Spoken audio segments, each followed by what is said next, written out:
ഇന്നൊരു അവൽ നനച്ചതിൻ്റെ റെസിപ്പിയാണ് കേട്ടോ. ഇന്നത്തെ കാലത്ത് ഇതൊരു വലിയ വിഭവമൊന്നുമല്ല, പക്ഷേ പണ്ട് നമ്മളൊക്കെ സ്കൂളിൽ പഠിച്ചിരുന്ന കാലത്ത് ഇതൊരു രാജകീയ വിഭവമായിരുന്നു.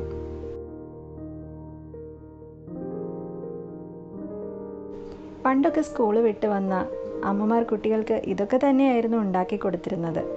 അന്നത്തെ കുട്ടികൾ അത് കഴിക്കുമായിരുന്നു. പക്ഷേ ഇന്ന് കാലം മാറി. അമ്മമാർക്ക് എവിടെ അല്ലേ നാടൻ പലഹാരങ്ങളൊക്കെ നമ്മുടെ കുഞ്ഞുങ്ങൾക്ക് ഉണ്ടാക്കി കൊടുക്കാൻ സമയം. പകരം കുറേ ബേക്കറി സാധനങ്ങൾ വാങ്ങിക്കൊടുത്ത് ശീലിപ്പിച്ചു.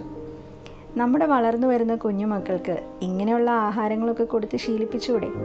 സമയം കിട്ടുമ്പോഴെങ്കിലും നമ്മുടെ കുട്ടികൾക്ക് ഇതുപോലെയൊക്കെ ഒന്ന് ഉണ്ടാക്കി കൊടുക്കാം.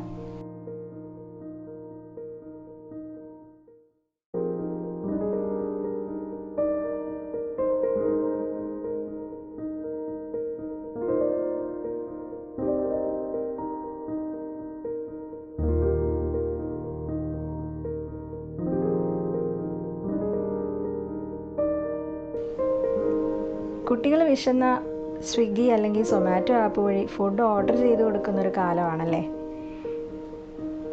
നാടൻ പലഹാരങ്ങളൊക്കെ കഴിക്കുമ്പോൾ കുട്ടിക്കാലം ഓർമ്മ വരുന്ന എത്ര പേരുണ്ട്? ഒന്ന് കമൻറ്റ് ചെയ്യണേ.